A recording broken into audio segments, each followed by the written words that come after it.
Hi, welcome to Educator.com and another Adobe Illustrator CS6 lesson. And today we're talking about colors. So let's get right into it. Now with colors, you want to be concerned about what mode you're working in. Now the default mode is CMYK, which is for print. So you want to make sure when you first open a file, you get this dialog box, and here's where you can choose what mode. Here you see advanced color mode and 300 dpi. So if we click that, so now here's the difference between CMYK and RGB, which is the other color mode that you have available here. RGB is for electronic transmission over monitors, and CMYK is for print. All right, so you don't want to use any RGB colors if something is going to be printed. That would be bad news. Okay, so we're going to leave everything the way it is here, but if you wanted to design something for the web or something that's going to be broadcast on TV, choose RGB. You get a smaller file, and the colors will be matched precisely, which we'll get into more later. Okay. Don't want a new file, so we'll just close that and get back to color. So here's RGB and CMYK. So let's talk about this. Let's do a little bit of color, things that just deal with color so you can have an understanding.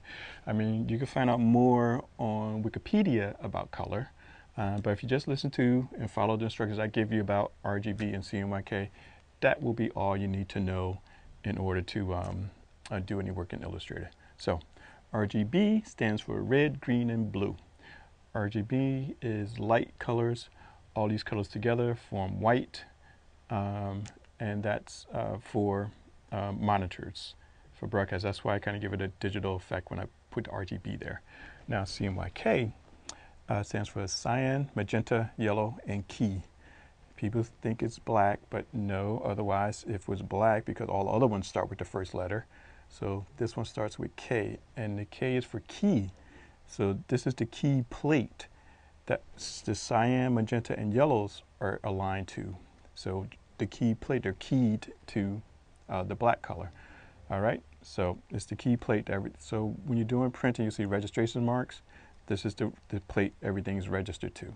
Okay, so that's a basic explanation. Again, if you want to find out more, look on Wikipedia, and we're not going to go into color theory and all of that. This is just some basic information for you to use, and now we're going to get into the colors. So let's go to our little handy check mark here. So I talked about color modes, which are RGB and CMYK.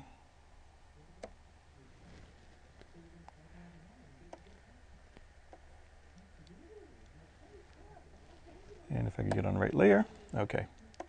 So first thing checked off. Okay, so now let's talk about how to create and apply colors. You can start with your stroke and fill box down here. Whatever on top, right now the fill is on top, that's the one that's color is going to change. I can go to the stroke box, click that, and that comes on top. And if I want to change the positions, I hit those two arrows, and they'll go back and forth and change position. And if I hit the keyboard D, then I get black and white. Okay, now another way to do it is up here in the control panel, which you don't have to worry about what's on top because you can choose exactly what you want, fill or stroke.